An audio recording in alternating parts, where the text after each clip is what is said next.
पूर्वी दिल्ली के शकरपुर इलाके में पुलिस ने मंगलवार को 30 साल के एक आरोपी को गिरफ्तार किया। आरोप है कि वह अपने घर में किराए पर रह रही एक लड़की के बेडरूम से बाथरूम तक खुफिया कैमरा लगाकर सब रिकॉर्ड कर रहा था। पीड़िता सिविल सर्विसेज की तैयारी कर रही थी और पिछले कुछ महीनों से यहां रह रही थी। शहर से बाहर जाने से पहले उसने मकान मालिक के बेटे करण को चाबी दी थी।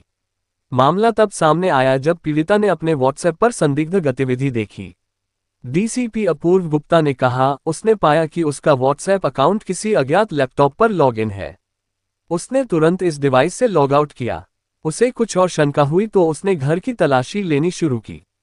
तब उसे बाथरूम के बल्ब होल्डर में खुफिया कैमरा मिला। इसके बाद उसने सोमवार को पीसीआर को कॉल किया। पुलिस टीम ने जब घर की तलाशी ली तो एक और कैमरा बेडरूम के बल्ब होल्डर में मिला। पीड़िता ने पुलिस को बताया कि जब भी वह शहर से बाहर जाती थी वह चाबी करण को दे देती थी, जो इसी बिल्डिंग में अलग मंजिल पर रहता है।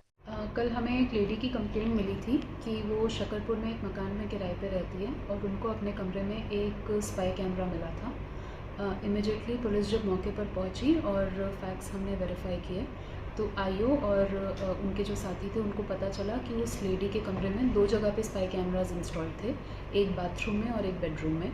लेडी से पूछताछ करने पे पता चला कि मकान मालिक के जो बेटे हैं वो फ्रिक्वेंटली उनके कमरे में मेंटेनेंस वगैरह को लेकर आते जाते रहते थे उनके पीछे से, और कई बार आते जाते इमरजेंसी में अपने कमरे की चाबी वो उन मकान मालिक के बेटे के पास ही छोड़ कर जाती थी, जो कि उनके काफ़ी ट्रस्टेड थे।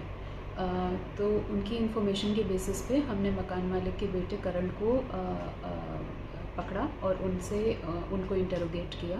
इंटरोगेशन में करण ने कन्फेस किया कि जब ये लेडी 3 महीने पहले अपने घर गई थी उस टाइम पे मौके का फ़ायदा उठाकर करण ने 3 स्पाई कैमरास परचेज़ किए थे, जिसमें से 2 उन्होंने उस लेडी के अपार्टमेंट में इंस्टॉल कर दिए थे, एक बेडरूम में और एक बाथरूम में।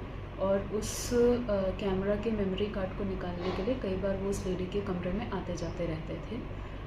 लेडी के शक के आधार पर और करण के कन्फेशन के बेसिस पे हमने करण को अरेस्ट कर लिया और इस केस को वर्कआउट कर दिया।